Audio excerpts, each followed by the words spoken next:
రెండిట్లో వాయిస్ క్లియర్గా ఉందన్న. ఓకే బాబు. దేవుని సహాయ నిమిత్తం చిన్న మాట ప్రార్థన చేసుకొని నేటికే దేవుడు సిద్ధం చేసిన వాక్య ధ్యానంలోకి వెళ్దామండి. ప్రార్థన.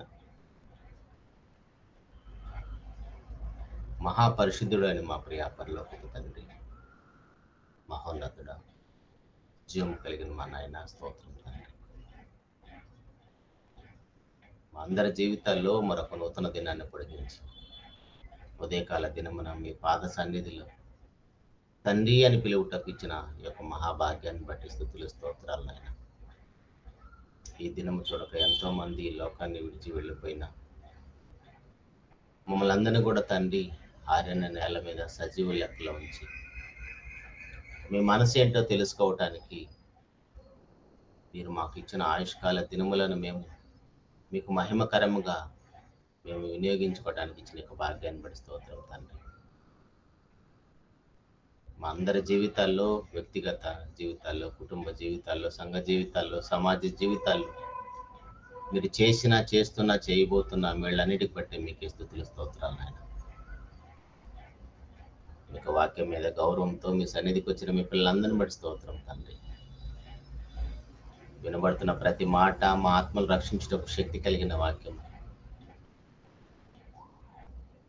వారి యొక్క హృదయాల్లో వాక్యం స్థిరనివాసం చేసే విధంగా తండ్రి వాక్యాన్ని అర్థం చేసుకుంటకు మీ బిడ్డలకును నాకును మీకు పరిశుద్ధాత్మ సహాయాన్ని అనుగ్రహించండి నాయన.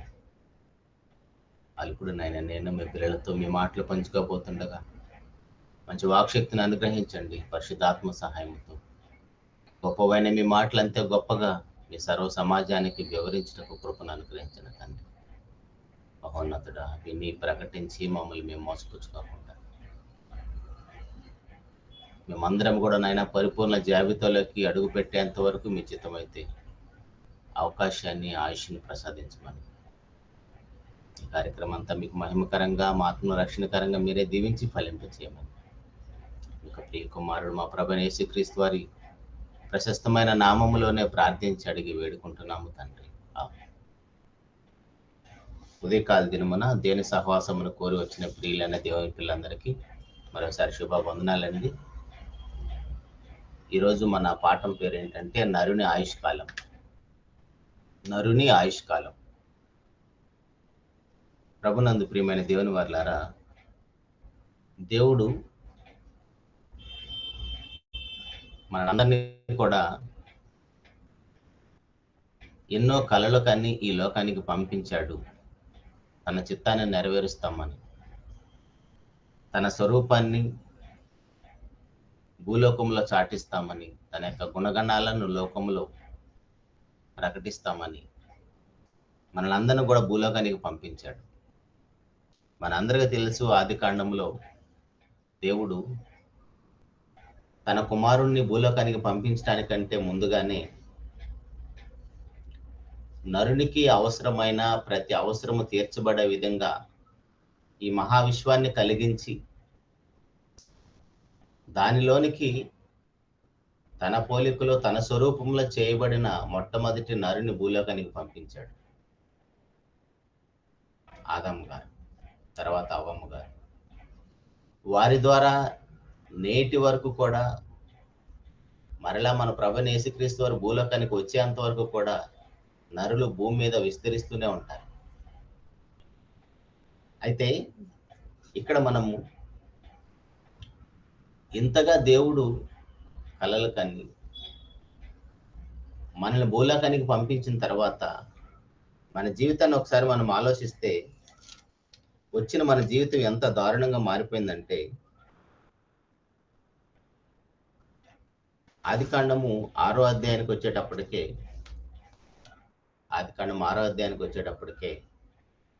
దేవుడు ఎంతగా ఎదురు చూసి తన పిల్లలు ఇలా ఉండాలి, అలా ఉండాలని ఆయన భూలోకానికి పంపించాడో అతి కొద్ది కాలంలోనే వారి జీవితాలు ఎలా మారిపోయాయో చూస్తే, ఆదికాండము 6వ అధ్యాయము 11వ వచనములో ఆదికాండము 6వ అధ్యాయము 11వ వచనములో, భూలోకము దేవుని సన్నిధిని చెడిపోయి ఉండెను, భూలోకము బలాత్కారంతో నిండి ఉండెను. దేవుడు భూలోకమును చూసినప్పుడు అది చెడిపోయి ఉండెను. భూమి మీద సమస్త శరీరులు తమ మార్గములను చెరిపి వేసుకొని ఉండిరి. ప్రియ దేవుని సంగమా, మనకంటే ముందుగా, మనుషుల కంటే ముందుగా దేవుడు ఎన్నో జీవరాశులను కలిగించాడు. మనం ఆదికాండం 1వ అధ్యాయం చదివినప్పుడు చెట్లు కానీ, పక్షులు కానీ, జంతువులు కానీ, సముద్రంలో నివసించే జీవరాశులు కానీ, ఇవన్నీ కూడా దేవుడు కలుగజేశాడు. కానీ ఏవి కూడా వాటి యొక్క సహజ లక్షణాలను కోల్పోయి బ్రతకటం లేదు. ఏ నరునికైతే దేవుడు తన స్వరూపాన్ని, తన పోలికనిచ్చి భూలోకానికి పంపించాడు, దేవుడు ఎంత స్వేచ్ఛాపరుడో, తన సొంతగా ఎలాగైతే నిర్ణయం తీసుకోగలడో అలాంటి స్వతంత్రుడుగా దేవుడు తన పిల్లలను కూడా భూలోకంలో కలుగు చేశాడు, పుట్టించాడు.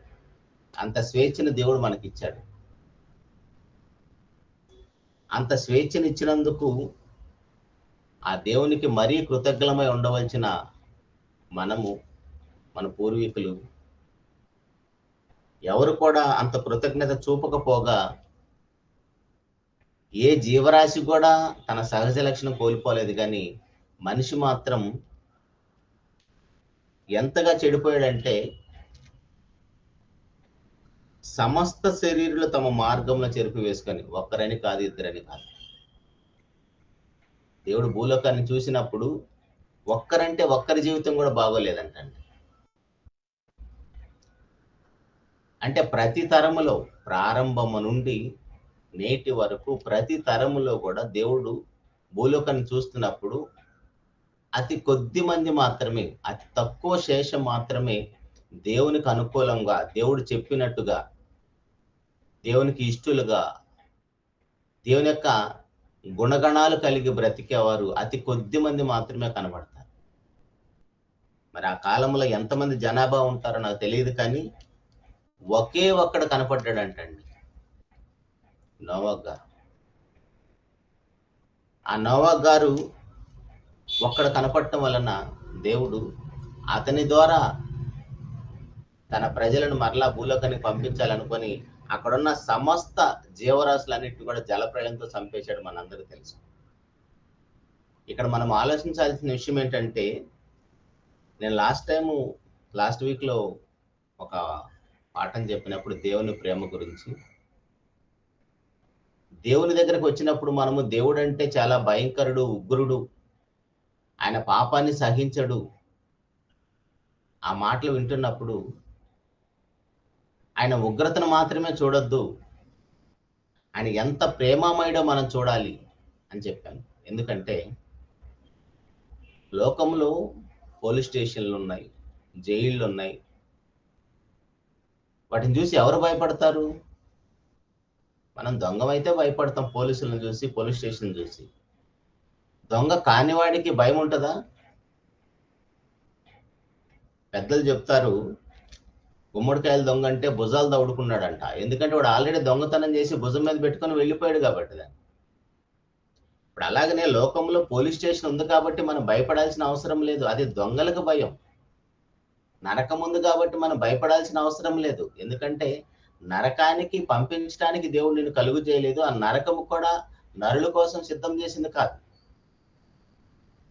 ఇక్కడ జలప్రళయం గురించి మాట్లాడుతూ దేవుని మీద ఎంతో నిందలు మోపుతూ ఉంటారు. దేవుడు చూసావా, నిజంగా ఆయన ఎంత కఠినాత్ముడు.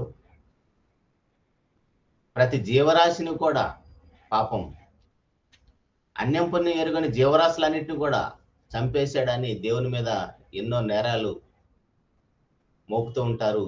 వారికి నచ్చినట్టుగా మాట్లాడుతూ ఉంటాడు. చేసిన వాడికి తెలుసు ఆ బాధ అంటే ఏంటో, కన్న వాళ్ళకి తెలుసు కన్న పేగు యొక్క బాధ ఏంటో.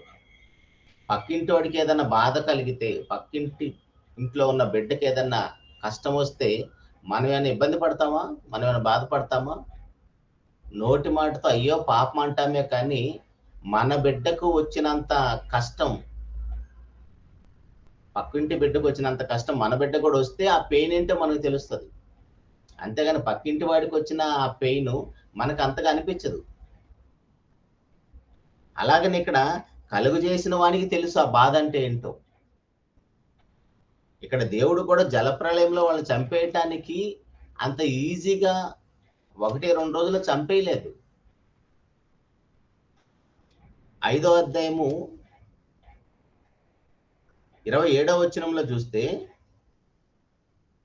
నరుని ఆయుష్కాలం అప్పటికి 1000 సంవత్సరాలు ఉన్నది. 1000 సంవత్సరాలు. 1000 ఎంత ఎక్కువ చూడండి. ఇప్పుడున్న మన ఆయుష్కాలం చూస్తే ఈ రోజు కనపడ్డ వాళ్ళు రేపు కనపడతారో లేదో తెలియదు. అరే మొన్ననే చూశాను, పలానా పెళ్లిలో చూశాను, పలానా మీటింగ్ లో చూశాను, అతను లేడా, ఆమె లేదా అని మాట్లాడుకుంటూ ఉంటాం. కానీ ప్రారంభ మనుషులకి దేవుడు 1000 సంవత్సరాల ఆయుష్కాలం ఇచ్చాడండి. 1000 సంవత్సరాల ఆయుష్కాలం ఇచ్చాడు. మెతుషెల గారు 969 సంవత్సరాలు. అంత ఆయుష్కాలము కాస్త పక్క కిందన్న అధ్యాయానికి వచ్చేటప్పటికి, 6వ అధ్యాయానికి వచ్చేటప్పటికి దేవుడు వారి ఆయుష్కాలాన్ని 120కి తక్కువ చేశాడు. 120 కంటే 1000 నుంచి 120కి లాక్ చేశాడని కాదు, మరలా 1000 సంవత్సరాలు బ్రతకటానికి వాళ్ళకి అవకాశాన్ని కల్పించాడు. మరలా 1000 సంవత్సరాలు బ్రతకడానికి అవకాశాన్ని కల్పించాడు. నోవా గారు ఆ ఓడ కడుతూ వారికి 100 సంవత్సరాలు సువార్త ప్రకటిస్తూ ఓడ కడుతున్నాడు. నోవా గారికి ఉన్న టాస్క్ అంత చిన్నది కాదు. నోవా గారి కుటుంబాన్ని ఒకసారి మనం పరిశీలన చేస్తే ఎన్ని సవాళ్లు ఎదుర్కొని ఉంటాడో. ఎందుకంటే నువ్వు ఓడను కడుతుంది ఏదో సముద్రంగా కట్టడం లేదు, తన ఇంటి దగ్గర కట్టుకుంటున్నాడు. అంతవరకు ఎప్పుడు కూడా అలాంటి జలప్రలయం వస్తుందని కానీ, అంత పెద్ద ఓడను సముద్రంలో ప్రయాణించే సాధనంగా ఉంటుందని కానీ ఎవరికి తెలియదు. కానీ అక్కడ ఆయన దేవుడు 120 సంవత్సరాలు అక్కడ ఉన్న ప్రజలందరికీ అవకాశాన్ని కల్పిస్తే వాళ్ళు 120 సంవత్సరాలు కూడా బ్రతకలేకపోయారు. ఇంకా మాట్లాడితే 100 సంవత్సరాలు కూడా బ్రతకలేకపోయాడు. అక్కడ ఉన్న ప్రజలందరూ కూడా దేవుడు చెప్పినట్టుగా మనిషిలాగా మనం ఆలోచించాల్సింది ఏంటంటే, దేవుడు చెప్పినట్టుగా బ్రతకడం అంటే ఏదో కాదండి. మనిషిలాగా బ్రతకాలంతే. జంతువులాగా ఎలా బ్రతుకుతుందో, పక్షిలాగా ఎలా బ్రతుకుతుందో, చేపలాగా ఎలా బ్రతుకుతుందో, అలాగనే మనిషి ఎలా బ్రతకాలో దేవుడు కలుగు చేసినప్పుడు చెప్పాడు. అలాగనే బ్రతకాలి అంతే. మనిషిలాగా బ్రతకాలి. సమాజంలో మనం కొన్ని మాటలు వింటాం, నరులే నరరూప రాక్షసులు అయ్యారని, నరులు కాస్త మృగాలుగా మారిపోయారని. ఇక్కడ దేవుడు కూడా కోరుకుంటుంది ఏం లేదు, మనిషిలాగా బ్రతకాలని. 120 ఆయుష్కాలం ఇస్తే అక్కడ వరకు 120 సంవత్సరాలు మీరు కరెక్ట్ గా బ్రతికితే మీరు జలప్రలయంలో తప్పించుకుంటారనే అవకాశాన్ని ఇస్తే వారు 120 కాదు కదా, 100 సంవత్సరాలు కూడా బ్రతకలేకపోయారు. అందుకే 120 దేవుడు ఇచ్చినా సరే వాళ్ళకి 100 సంవత్సరాలకే జలప్రలయం వచ్చేసిందండి. అక్కడ దేవుడు 120 ఆయుష్కాలాన్ని అక్కడ లాక్ చేశాడనేం కాదు, మనుషులందరూ ఆయుష్కాలం 120కి కుదించాడనేమి కాదు. మీరు 120 సంవత్సరాలు బ్రతికితే మీరు ఆ జలప్రలయం నుంచి తప్పించబడతారు. మరలా దేవుడు చెప్పినట్టుగా బ్రతికితే పైన 1000 సంవత్సరాలు బ్రతకడానికి అవకాశం ఉంది. అదేది లేకపోగా 120 అని లాక్ చేసిన తర్వాత కూడా, 120 టార్గెట్ ఇచ్చిన తర్వాత కూడా ఆ టార్గెట్ వాళ్ళు రిసీవ్ కాలేకపోయారు, ఆ టార్గెట్ వాళ్ళు చేరుకోలేకపోయారు. ప్రియ దేవుని సంగమా, నీకు నాకు ఆయుష్కాలం ఎంతో తెలుసా?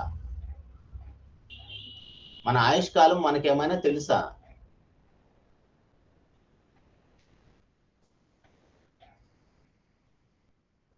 కీర్తనల గ్రంథంలో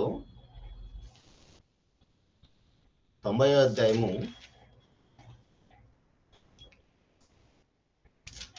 12వ వచనంలో ఒక మంచి మాట ఉంటుందండి, చూడండి.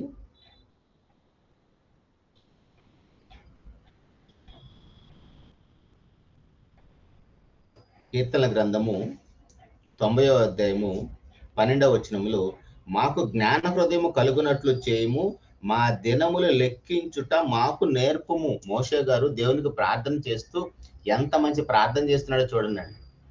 ఈ ప్రార్థన ఏ రోజైనా మనం చేసేమేమో ఒకసారి చెక్ చేసుకుందాం వ్యక్తిగతంగా మన జీవితాలను, మన ప్రార్థనలను. దేవా మాకు జ్ఞాన హృదయము కలుగు చేయము, మా దినములు లెక్కించుట మాకు నేర్పుము. ఎంతో మనకు తెలిస్తే కదా మనం లెక్కించుకోగలుగుతాం. మన దినములు లెక్కించడం మనకేమైనా తెలుసా? కానీ ఇక్కడ దేవుడైతే వాళ్ళకి 120 టార్గెట్ ఇచ్చాడు. ఇదిగో మీరు ఆ 120 సంవత్సరాలు కరెక్ట్ గా బ్రతికితే మీకు హ్యాపీగా బ్రతకొచ్చు. కానీ ఆ 120 కాదు కదా, వాళ్ళు 100 సంవత్సరాలకి దేవుని ఉగ్రతకు బలైపోయారండి. ఒక టార్గెట్ ఇచ్చేసి అక్కడికి మీరు రీచ్ అయితే చాలు, మిమ్మల్ని కాపాడతాడని దేవుడు అవకాశం ఇచ్చినా సరే వాళ్ళు రీచ్ కాలేకపోయారు. అట్టని జలప్రళయం నాటికి ప్రజలందరికీ కూడా దేవుడు 120 ఆయుష్కాలానికి కుదించేసాడనేం కాదు. దాని తర్వాత 120 కంటే ఎక్కువ సంవత్సరాలు బ్రతికిన వాళ్ళు చాలా మంది ఉన్నారు భూమి మీద. మనందరికీ తెలిసిన ఆయన అబ్రహాం గారు కూడా 175 సంవత్సరాలు బ్రతికాడు. అంటే 120కి కుదించాడనేం కాదు. అక్కడ దేవుడు వాళ్ళకి అవకాశం, ఒక టార్గెట్ ఇచ్చాడు. ఇక్కడ వరకు మీరు బ్రతికితే దేవుడు ఇచ్చిన ఆయుష్కాలం వరకు బ్రతకడానికి అవకాశం ఉంటుంది. కానీ అలా కాకుండా దేవుడిచ్చిన ఆయుష్కాలం బ్రతకకుండా ప్రజలందరూ కూడా మధ్యలోనే ఎంత దుర్మార్గంగా బ్రతకటం వలన వాళ్ళ ఆయుష్కాలాన్ని దేవుడు అంత సడన్ గా ముగించేస్తున్నాడు.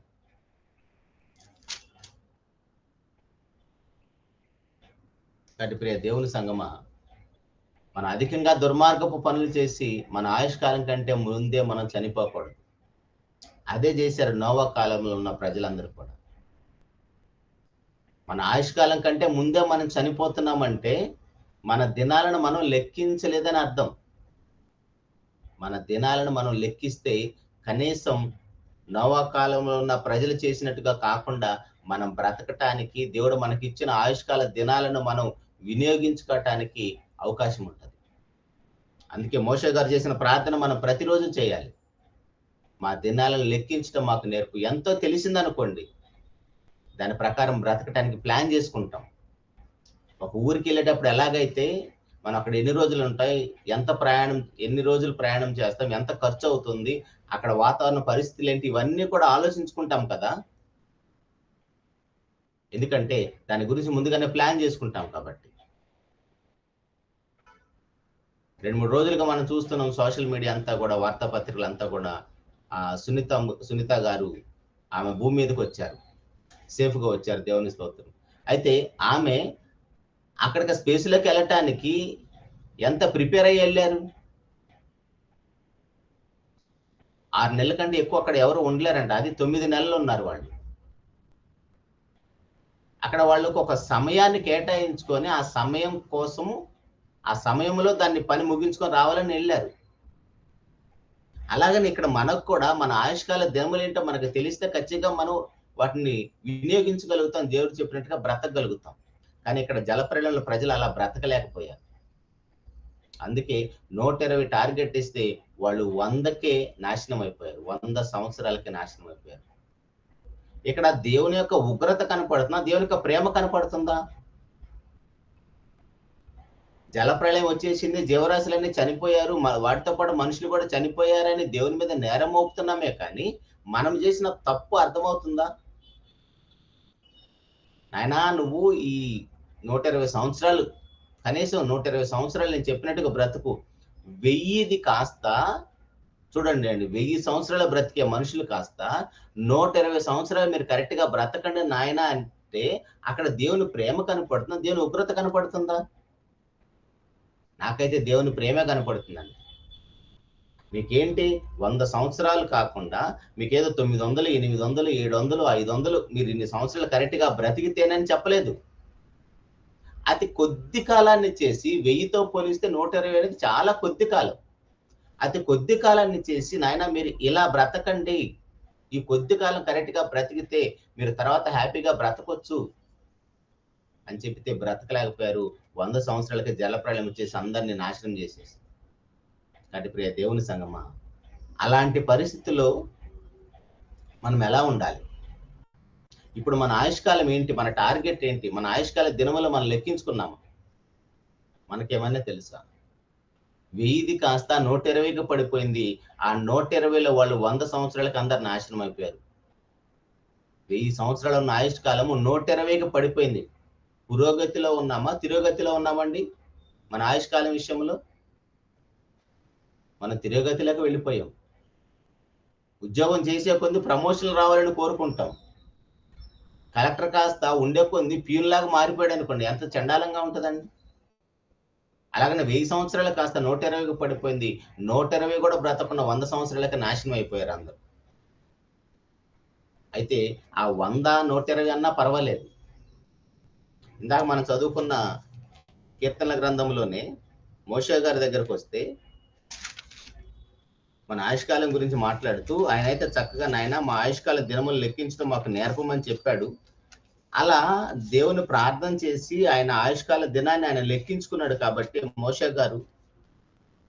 గారు ఆయన ఆయుష్కాల దినాన్ని లెక్కించుకున్నాడు కాబట్టి చక్కగా ఫరో కోటలో 40 సంవత్సరాలు పెంచబడ్డాడు.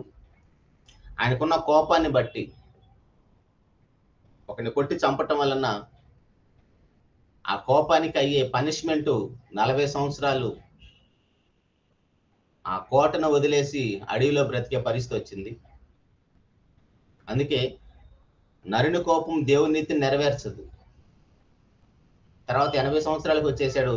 80 సంవత్సరాలకు వచ్చిన తర్వాత 80 సంవత్సరంలో నాయకత్వ బాధ్యతలు వహించి 120 సంవత్సరాలు, మిగిలిన 40 సంవత్సరాలు చక్కగా దేవునికి నమ్మకమైన వాడిగా సేవ చేసి చనిపోయి తన పితరుల ఎదురుగా చేర్చబడ్డాడు మోషే గారు. ఆయనకైతే తెలిసింది, నా దినములు లెక్కించడం నాకు నేర్పు, మాకు జ్ఞాన హృదయం కలుగునట్లు చేయము, మా దినములు లెక్కించడం మాకు నేర్పమన్నాడు. నేర్చుకున్నాడు. 40 సంవత్సరాల కోట్ల పెంచబడ్డాడు. మిగిలిన 40 సంవత్సరాలు అడవిలో చక్కగా భార్య పిల్లలతో అలా పెరిగాడు. తర్వాత ట్రైనింగ్ పొందాడు దేవుని చేత. మిగిలిన 40 సంవత్సరాలు వచ్చేసి ఇశ్రాయేల్ ప్రజాజనాన్ని నడిపించాడు. అయితే ప్రియ దేవుని సంగమా, మరి మనకేమైనా తెలుస్తుందా మన దినములు లెక్కించడం? మన దినాలు లెక్కించడం మనకు తెలియకపోతే ఎంత దారుణంగా ఉంటుందో చూడండి. 10వ వచనంలో, కీర్తన గ్రంథం 90వ అధ్యాయం 10వ వచనంలో, మా ఆయుష్కాలము 70 సంవత్సరములు, అధిక బలమున్న ఎడల 80 సంవత్సరములగును. అయినను వాటి వైభవము ఆయాసమే, దుఃఖమే, అది త్వరగా గతించును, మేము ఎగిరిపోవుదుము. మోషే గారి కాలానికి పరిస్థితి, మోషే గారి చక్కగా 120 బ్రతికాడు, కానీ మా ఆయుష్కాల దినములు 70, అధిక బలం ఉంటే 80. 70, 80 అన్నది కూడా అంత దుఃఖము, ఆయాసమే.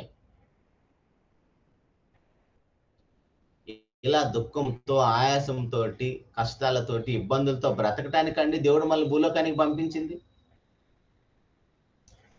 మరి ప్రసంగి గ్రంథంలో అయితే 12వ అధ్యాయంలో మనందరూ తెలిసిన విషయం, ప్రసంగి గ్రంథంలో మన ముగింపు ఎంత భయంకరంగా ఉంటుందో చూడండి. దుర్దినములు రాకముందే, ఇప్పుడు వీటి యందు నాకు సంతోషం లేదని నీ చెప్పు సంవత్సరంలో రాకముందే. ఏంటి దుర్దినములు అంటే? ముసలితనం. చూడండి, 40-50 సంవత్సరాలు దాటిన దగ్గర నుంచి అందరికీ బీపీలు, షుగర్లు, థైరాయిడ్లు, ఎన్ని రోగాలు ఉన్నాయి, అన్ని రోగాలు తెచ్చిపెట్టేసుకున్నాం. ఒక్కరి జీవితంలో కూడా ఆరోగ్యమే లేదు. సంపాదించిన డబ్బులన్నీ కూడా హాస్పిటల్ పాలు చేస్తున్నాం. సరైన ఫుడ్ తినలేము. నోరు కట్టుకొని డబ్బులు సంపాదిస్తాము, ఆ డబ్బులని తీసుకెళ్ళి హాస్పిటల్లో పెట్టేస్తాము. ఎందుకోసం సంపాదించాలి మనం? హాస్పిటల్లో పెట్టడం కోసమా? దేవుడు చెప్పిన ఫుడ్ కూడా సరిగ్గా మనం తినం, అంత ఆర్టిఫిషియల్ ఫుడ్. ఒకసారి ఆలోచించండి, కోవిడ్ టైంలో కోవిడ్ అనే రోగం తప్ప మనుషులకి ఏ రోగాలు లేవా? మరి అప్పుడు ఎవరు చనిపోలేదు, హ్యాపీగా బ్రతికారు అందరూ. ఎందుకంటే బయట ఫుడ్ మానేసాం. కాబట్టి ప్రియ దేవుని సంగమా, మనము దేవుడిచ్చిన ఆయుష్కాలం వరకు ఆరోగ్యంగా బ్రతకాలంటే దేవుడు చెప్పినట్టుగా బ్రతకాలి. ఒక కంపెనీ కూడా ఒక వస్తువును తయారు చేస్తే ఆ కంపెనీ ఆ వస్తువు ఎలా వాడుకోవాలో ఒక బుక్లెట్ ఇస్తాడు. అలాగనే దేవుడు కూడా మనల్ని కలుగు చేశాడు కాబట్టి ఈ మన బ్రతుకు పుస్తకం బైబిల్లో మనం ఎలా బ్రతకాలి, ఎలాంటి ఆహారం తినాలి అన్న విషయాలు అన్ని రాపిచ్చి పెట్టాడు. కానీ అవన్నీ మనం పక్కన పెట్టేస్తాం. బైబిల్ అంటే ఏదో ఆదివారం మాత్రమే మనం 4 మాటలు వినేసి దేవుని సన్నిధికి వెళ్ళేసి వచ్చానని భ్రమలో బ్రతికేస్తున్నాము. కానీ మనం ఎలా బ్రతకాలి, ఏ ఫుడ్ తినాలి, ఎంతసేపు నిద్రపోవాలి, ఎలా ఎక్సర్సైజ్ చేయాలి, సమస్తాన్ని దేవుడు మనకి ఇచ్చాడండి. కానీ అవి మనం పట్టించుకోం. అందుకనే మన ఆయుష్కాలం 70-80కి వచ్చేసింది. 1000 కాస్త 120, 120 కాస్త 80, 70 వచ్చేసింది. ఎంత ఈజీగా మన ఆయుష్కాలం పడిపోతుందో చూడండి. 39వ అధ్యాయం కీర్తనల గ్రంథంలోనే, కీర్తనల గ్రంథం 39వ అధ్యాయము 4వ వచనంలో, కీర్తనల గ్రంథం 39వ అధ్యాయం 4వ వచనంలో, యెహోవా నా అంతం ఎట్లుండున్నది, నా దినముల ప్రమాణం ఎంతైనది నాకు తెలుపుము, నా ఆయువు ఎంత అల్పమైనదో నేను తెలుసుకొనగోరుచున్నాను. నా దినముల పరిమాణం నీవు బెత్తడంతగా చేసి ఉన్నావు, నీ సన్నిధిని నా ఆయుష్కాలం లేనట్టే ఉన్నది. ఎంత స్థిరుడైనను ప్రతి వాడును కేవలం వట్టి ఊపిరి వలె ఉన్నాడు. దావీదు గారు చూడండి, అక్కడ ఇందాక మోషే గారి దగ్గరకు వచ్చేటప్పటికేమో పర్వాలేదు, మోషే గారు 120 బ్రతికాడు, తర్వాత 70-80 సంవత్సరాలు అన్నాడు, పర్వాలేదు. ఇక్కడికి వచ్చేటప్పటికి దావీదు గారి దగ్గరకు వచ్చేటప్పటికి దావీదు గారు ఏమంటున్నాడంటే, మా ఆయుష్కాలము నువ్వు బెత్తడంతగా చేసుకున్నాడు. బెత్తడంత ఎంత ఉందండి? బెత్తడంత ఎంత అండి? 3 ఇంచులు, 3 ఇంచెస్. మన ఆయుష్కాలము 1000 కాస్త ఎక్కడి నుంచి ఎక్కడో పడిపోయిందో చూడండి. ఎంత తక్కువ డిజిట్ పడిపోయిందో చూడండి. కానీ అక్కడ మనం గమనించవలసిన విషయం ఏంటంటే, బైబిల్లోని భక్తులందరూ కూడా వారి ఆయుష్కాల దినములను లెక్కించుకున్నారు. వారి దినముల యొక్క అంతం ఎట్లా ఉంటుందో తెలుసుకున్నారు కాబట్టి వాళ్ళ అంతాన్ని హ్యాపీగా ముగించుకున్నారు. వారి చివరి క్షణాల్లో దేవునికి అనుకూలంగా బ్రతికి చనిపోయారు. మన అంతం ఎలా ఉంటది, మన ఆయుష్కాల దినములు ఎంతో మనకేమైనా తెలుసా? వాటిని తెలుసుకోలేకపోతే ఎంత ప్రమాదమో గుర్తించాలండి. 62వ అధ్యాయము ఇదే కీర్తన గ్రంథంలో 62వ అధ్యాయం 9వ వచనంలో, అలుపులైన వారు వట్టి ఊపిరై ఉన్నారు, గనులైన వారు మాయా స్వరూపులు, త్రాసులో వారందరూ తేలిపోవుదురు, వట్టి ఊపిరి కన్నా అలకగా ఉన్నారు. మన త్రాసులు వేసేస్తే మనం బొరువేలేమంటండి. మన ఆయుష్కాల విషయంలో వారు వట్టి ఊపిరై ఉన్నారు. వారు ఎంత పెద్ద గనులైనా సరే త్రాసులు వేస్తే తేలిపోతున్నారు. అటు ప్రియ దేవుని సంగమా, మనం ఎంతకాలం బ్రతుకుతాం మనకు తెలియదు కాబట్టి మనం ఇకనైనా ఎలా బ్రతకాలో నేర్చుకుందాం. ఎలా బ్రతకాలో మనం నేర్చుకోకపోతే మన అంతం చాలా భయంకరంగా ఉంటుంది. మనం వెళ్ళవలసిన గమ్యానికి వెళ్ళకపోకుండా ఉండే ప్రమాదం ఉంటుంది. కనీసం ఇక్కడ బెత్తడంతగా ఉందన్నాడు. అదే క్రొత్త నిబంధనకు వచ్చేటప్పటికి మన ఆయుష్కాలం కాస్త పౌలు గారి ద్వారా దేవుడు తిమోతికి చెబుతూ, యాకోబు పత్రికలో, యాకోబు పత్రిక 4వ అధ్యాయము 14వ వచనంలో,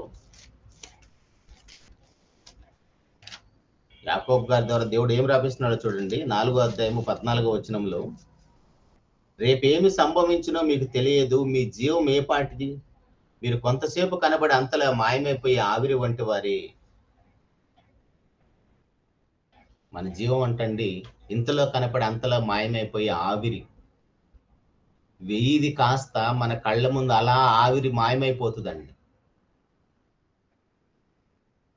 అప్పుడప్పుడు కిచెన్లోకి వెళ్ళి చూడండి, ఆడవాళ్ళు వంట చేసేటప్పుడు తల్లులకైతే రోజు తెలుసు, వారు వంట చేస్తున్న పాత్ర మీద ఆ మూత తీసినప్పుడు ఆవిరి అలా కళ్ళ ముందు అలా కనపడుతుంది, అంతలోనే మాయమైపోతుంది, గాలిలో కలిసిపోతుంది.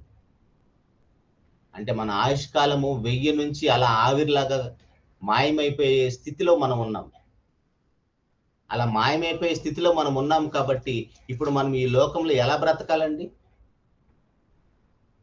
మనం ఎంతకాలం బ్రతుకుతామో మనకు తెలియదు. దేవుడైతే మనం పుట్టించినప్పుడే మన చావు పుట్టుకలను తన గ్రంథంలో రాసుకొని మన భూలోకానికి పంపించాడు. మనందరూ తెలిసిన మాట 139వ కీర్తన 16వ వచనములో 139వ కీర్తన 16వ వచనములో, నేను పిండమునై ఉండగా నీ కనులు నన్ను చూచెను, నియమింపబడిన దినములలో ఒకటైనా కాకమునిపి నా దినములను నీ గ్రంథములో లిఖితములాయను. నియమింపబడిన దినములో ప్రతి వానికి నరుడు కొంత ఆయుష్కాలాన్ని నియమించి భూలోకానికి పంపించాడు. అది మన చావు పుట్టుకలు తన గ్రంథంలో రాసుకొని మళ్ళీ భూలోకానికి పంపించాడు.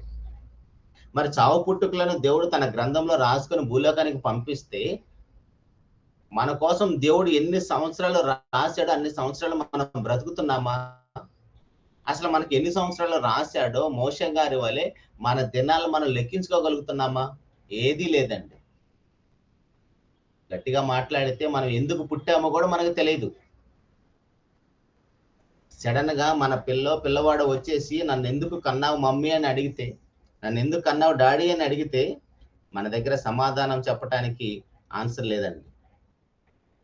మరి ఇలాంటప్పుడు మన ఆయుష్కాలాన్ని మనం ఎలా లెక్కించుకోగలుగుతామండి? మనం ఎందుకు పుట్టామో మనకు తెలియనప్పుడు మన ఆయుష్కాలాన్ని మనం ఎలా లెక్కించుకోగలుగుతాం? కాబట్టి ప్రియ దేవుని సంగమా, మనం ఎంతకాలం బ్రతకాలన్నది దేవుడు తన గ్రంథంలో రాసుకొని భూలోకానికి పంపించాడు. కాకపోతే మనము మధ్యలోనే మన బ్రతుకు అంతా కూడా ఆయాసంతో కష్టంతోనే లాక్కుంటూ వెళ్ళిపోతున్నాం. పశువులు పొలాన్ని దున్నేటప్పుడు ఎంత భారంగా పొలాన్ని దున్నుతాయో అంతకంటే భారంగా మన జీవిత దినాలు లాక్కుంటూ వెళ్ళిపోతున్నాం. అంత కష్టంగా బ్రతకటానికి దేవుడు మనకి ఆయుష్కాల దినాలు ఇవ్వలేదు. పశువులు పొలాన్ని దున్నేదానికంటే కష్టంగా లాక్కుంటూ వెళ్ళిపోతున్నాం మన ఆయుష్కాల దినాలను మనం. ఎందుకంటే అన్ని రోగాలు, కుటుంబంలో సమస్యలు, అనారోగ్య సమస్యలు, ఆర్థిక సమస్యలు, ప్రజల మధ్య ప్రేమానురాగాలు లేవు, ఎక్కడ చూసినా మోసం, నేరాలు, ఘోరాలు. ఇలాంటి సమాజంలో మనం బ్రతకడం నిజంగా కష్టమే. కానీ ఎలా బ్రతుకుతున్నప్పటికి కూడా, సమాజం ఎంత చెడిపోయినప్పటికి కూడా, ప్రతి తరములో ప్రారంభంలో మనం విన్నాం, ప్రతి తరములో దేవుడు కోరుకున్నట్టుగా బ్రతుకుతున్న వారు ఉన్నారు. దేవుడు కోరుకున్నట్టుగా బ్రతుకుతున్న వారు ఉన్నారు కాబట్టే భూమి ఇంకా నిలిచి ఉన్నది. సమాజం ఎంత చెడిపోయినా దేవుని పిల్లలంటే లోకం నుంచి ప్రత్యేకించబడిన వారు. మనం దేవుని పిల్లమంటే మనం లోకం నుంచి ప్రత్యేకించబడిన వారు కాబట్టి లోకానికి వేరుగా బ్రతకాలి, లోకంలోనే ఉండాలి, లోకంతో కలిసే బ్రతకాలి. కానీ మనల్ని చూస్తే వీరు నిజంగా ప్రత్యేకమైన వాళ్ళు, వీళ్ళు దేవుని బిడ్డలు అన్నట్టుగా బ్రతకాలి. అలా ఉండాలి మన మాటలు, మన క్రియలు, మన చేష్టలన్నీ కూడా. దానికోసమే పౌలు గారు మాట్లాడుతూ కొరింథీ సంఘంతో, కొరింథీలకు రాసిన పత్రిక 1వ అధ్యాయము 7వ వచనంలో, 7వ అధ్యాయము 1 కొరింథీలకు రాసిన పత్రిక 7వ అధ్యాయం 31వ వచనంలో, ఇలాంటి పరిస్థితులు మన ముందు ఉన్నాయి కాబట్టి మనం ఎలా బ్రతకాలని దేవుడు తన గ్రంథంలో రాసి పెట్టాడో చూడండి. 31వ వచనం, ఈ లోకం అనుభవించేవారు అమితముగా అనుభవింపునట్టు ఉండవలెను. మొత్తం లోకాన్ని ఎంజాయ్ చేద్దామన్నట్టుగా, లోకాన్ని అనుభవించే చద్దామన్నట్టుగా ఉండకూడదు. లోకాన్ని అనుభవిస్తుంది మనం చావటానికి కాదు, దేవుని కుమారుని యొక్క వారసత్వం సంపాదించుకోవటానికి లోకంలో బ్రతకాలి మనం. అర్థమవుతుందండి? దేవుని యొక్క స్వాస్థ్యానికి మనం వారసులం అవటానికి లోకంలో బ్రతకాలి మనం. కానీ సమాజంలో వినబడే మాట, ఎప్పుడైనా చస్తాం కాబట్టి చస్తే ఒక పని అయిపోతుందని లోకాన్ని అనుభవించి చావాలంటారు. లోకాన్ని అనుభవించి చావటం కోసం కాదండి, దేవునికి వారసులం అవటానికి చావాలి మనం. అదే పౌలు గారు అంటాడు, బ్రతికితే లాభం, కానీ మనకి బ్రతికినా కష్టమే, మనకి చచ్చిపోయినా కష్టమే. బ్రతికినా నష్టమే మనకి, చనిపోయినా నష్టమే. ఎందుకంటే చనిపోతే నరకానికి వెళ్ళిపోతాం, అంతకంటే దౌర్భాగ్యం ఇంకేముంది. సో మనం చనిపోయిన తర్వాత అలా నరకపాత్రలు అవ్వకుండా ఉండాలంటే, బ్రతుకున్నప్పుడే మనం ఎలా బ్రతకాలంటే, ఇదిగో ఈ లోకము అనుభవించేవారు అమితముగా అనుభవించినట్లు ఉండవలెను. ఏలయనగా ఈ లోకపు నటన గతించుచున్నది. ఈ లోకపు నటన గతిస్తుంది కాబట్టి మనం ఎలా అనుభవించాలంటే, ఈ లోకాన్ని అమితంగా అనుభవించకూడదు. దేవుని పిల్లలన్నట్టుగా బ్రతకాలి. అన్నిట్లో మనకి లిమిటేషన్స్ ఉండాలండి. అపరిమితంగా ఏది ఉండకూడదు. ఒకసారి ఆలోచించండి. సింపుల్గా చిన్న ఫోన్ కాల్ గురించి మాట్లాడదాం. ఒకప్పుడు మనం రూపాయి కాయిన్ వేసి మాట్లాడేటప్పుడు ఇంత ఇచ్చలవిడిగా గంటలు గంటలు మాట్లాడేవాళ్ళమా? ఒక్క రూపాయితో మన సంభాషణ ఏదైతే చెప్పాలనుకున్నామో దాన్ని ముగించేసేవాళ్ళం. 50 సెకండ్స్ దాటిన తర్వాత 60 సెకండ్ 59 సెకండ్ పడిపోతే లైన్ కట్ అయిపోతుంది. మరి అలాంటప్పుడు 59 సెకండ్కి మన కాల్ ముగించేస్తాం. ఏ రేడియేషన్ లేదు, ఏ టెన్షన్ లేదు, ఏ బీపీ లేదు, ఏ షుగర్ లేదు, ఏ హెడేకులు లేవు. ఇప్పుడు ఫోన్ చెవు దగ్గర పెట్టామంటే పిల్లలు మొదలుకొని పెద్దవారి వరకు తీసేదే లేదు ఫోన్ మాట్లాడటానికి.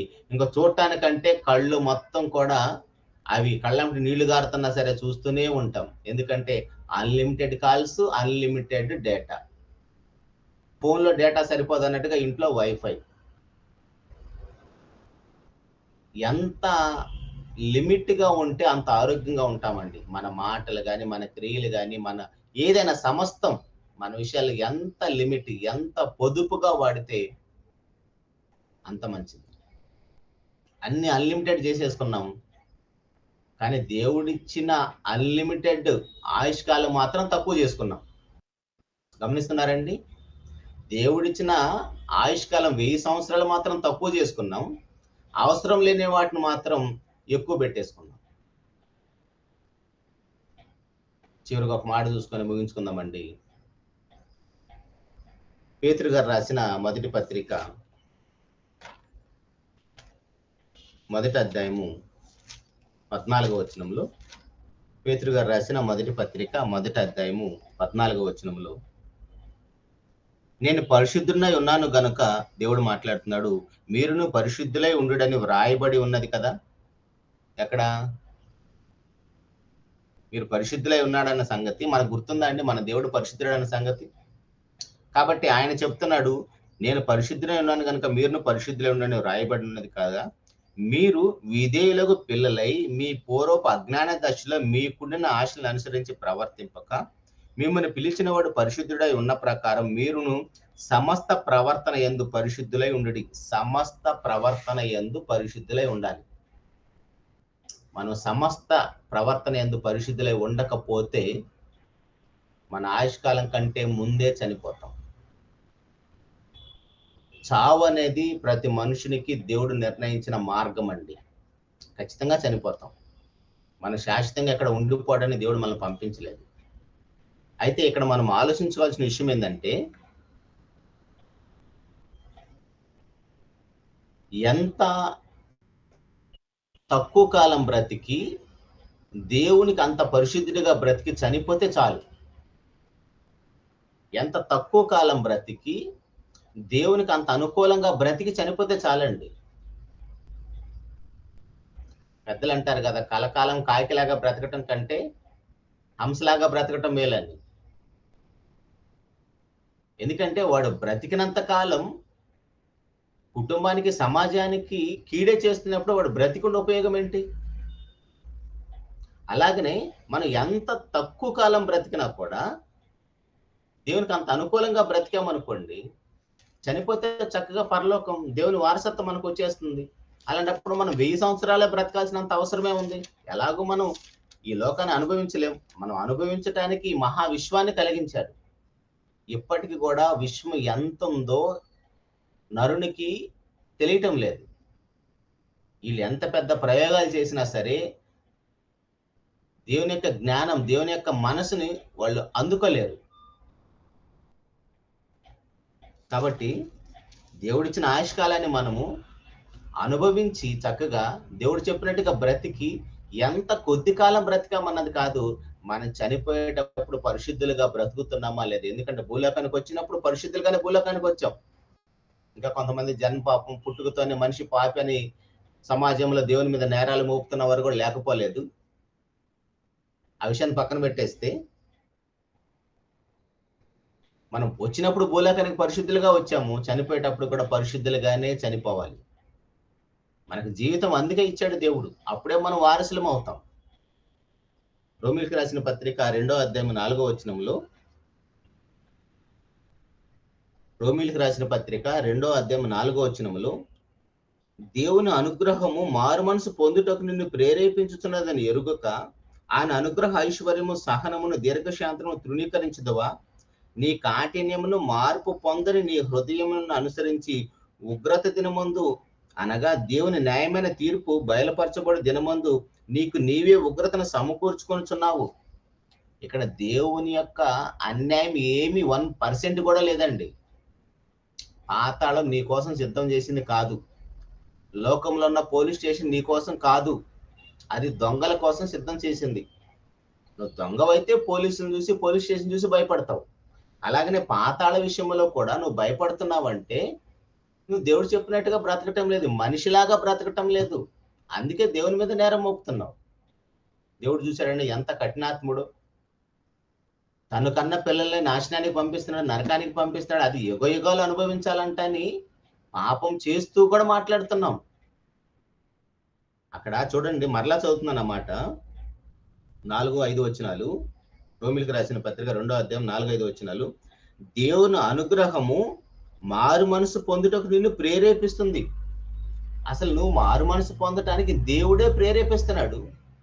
నువ్వు కదా దేవుని పాదాల మీద పడి, నాయనా నన్ను క్షమించు, నేను పాపిని అని దేవుని వేడుకోవాల్సింది మనము కదా. కానీ దేవుడే మనకి మార్గాన్ని సిద్ధం చేస్తున్నాడు. మారు మనసు పొందడానికి అవకాశాన్ని, అనుగ్రహాన్ని ఇస్తున్నాడు.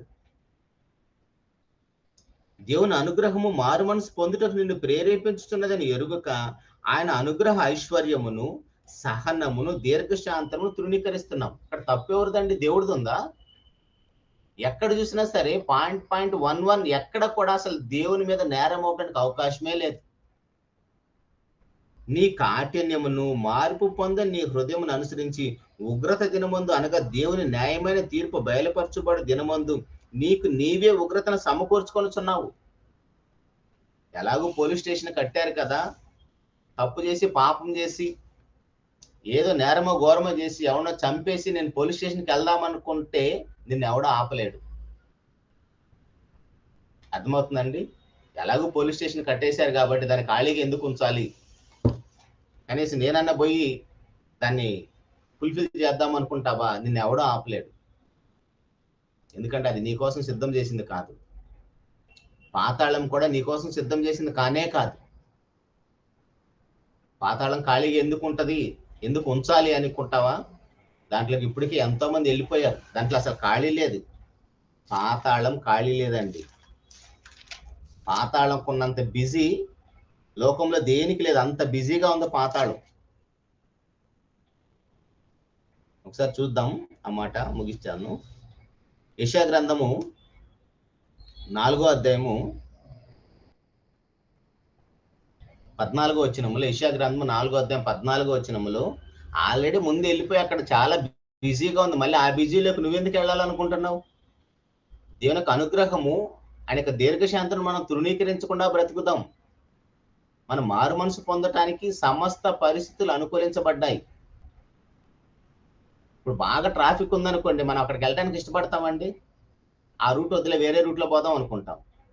ప్రయాణ విషయంలోనే మనం ఆ రూట్ వద్దనుకున్నప్పుడు పాతాళం అసలు ఖాళీ లేదు. ఆడికెందుకు పోతున్నావు నువ్వు?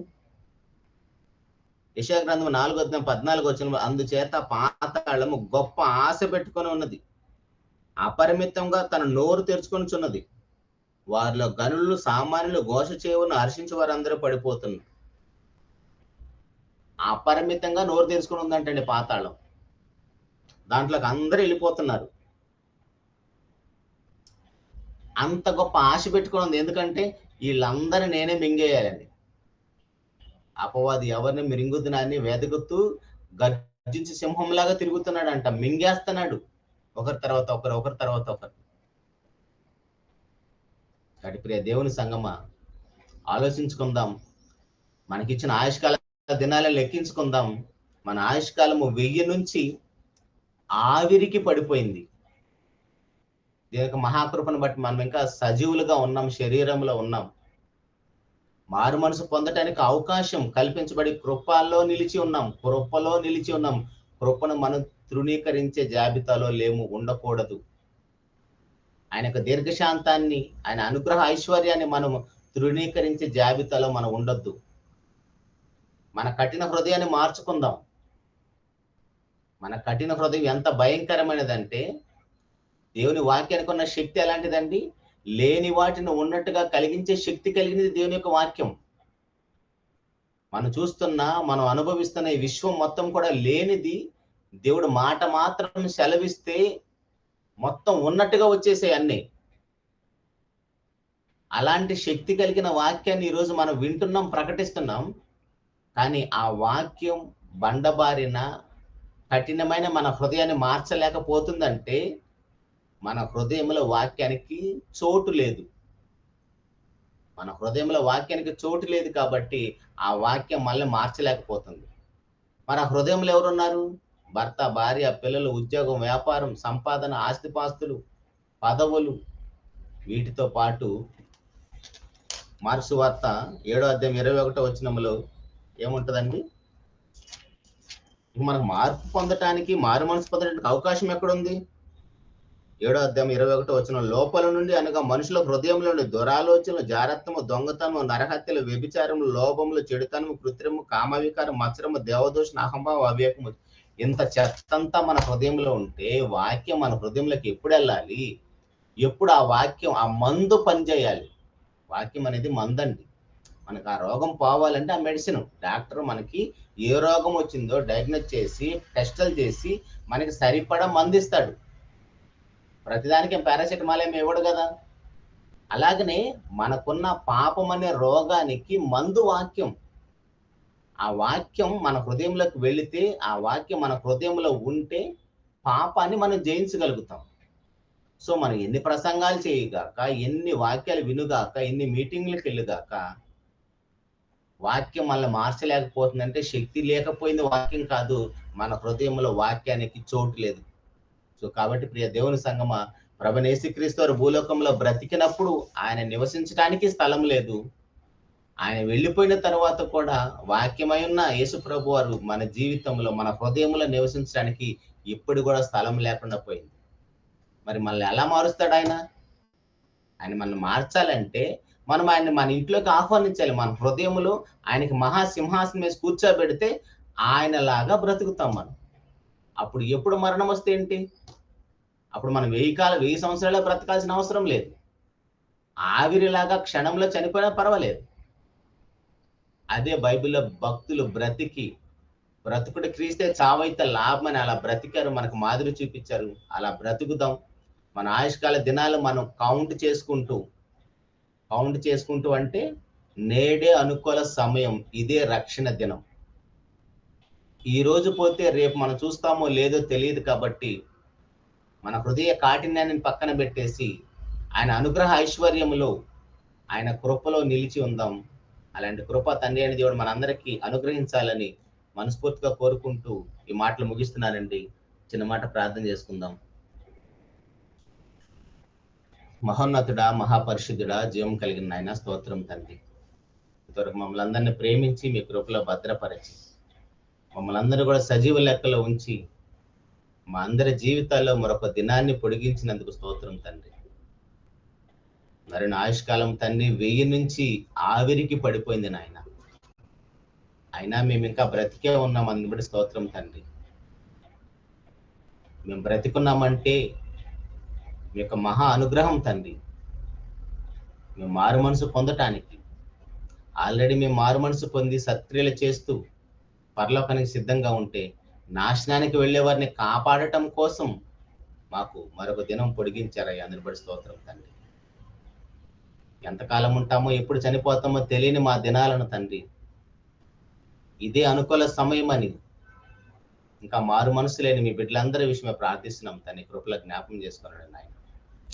రక్షణ భాగ్యాన్ని నోచుకోకుండా నాశనాన్ని సిద్ధంగా మీ బిడ్డలు ఎంతమంది ఉన్నారో కనికరించండి తండ్రి, కరుణ చూపించండి. వారి హృదయ కాఠిన్యాన్ని మీరు మార్చండి తండ్రి. వారి హృదయములో వాక్యం అనే విత్తనాన్ని నాటండి నాయన.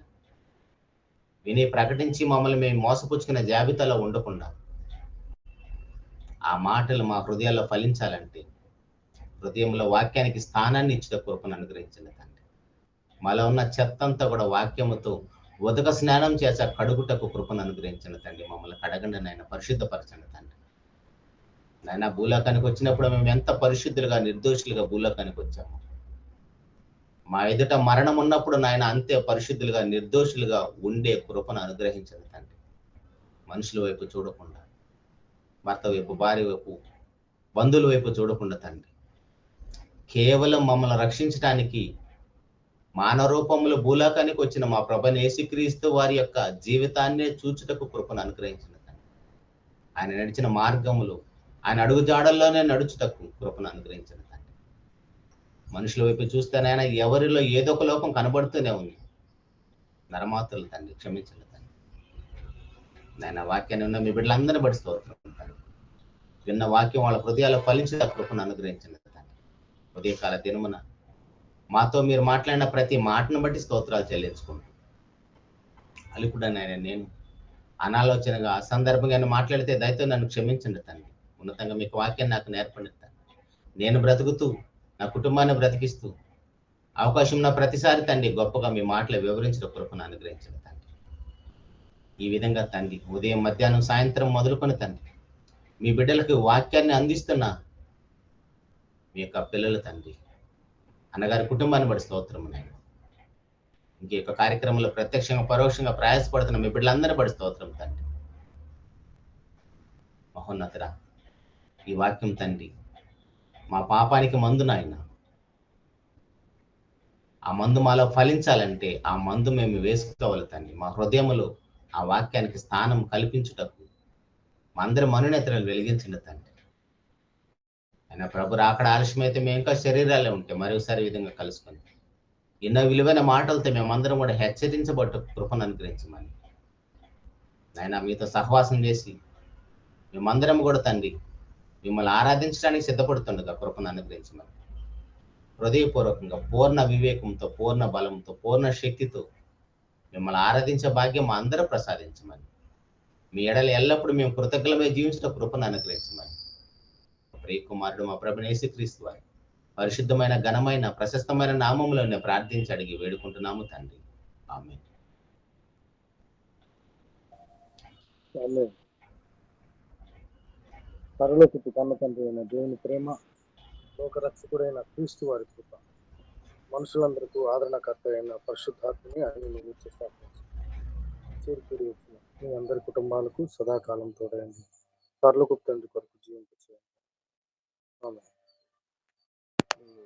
మంచి హెచ్చరికలతో కూడినటువంటి ప్రసాదాన్ని దేవుడు ఉదయకాలంలో మనకి ఇచ్చాడు. మరి ఎంతమంది జాగరూకులై ఉన్నారో నాకు తెలియదు, కానీ బ్రదర్ అంశానికి పేరు ఏం చెప్పారు, ఒకసారి పేరు రిపీట్ చేస్తారు.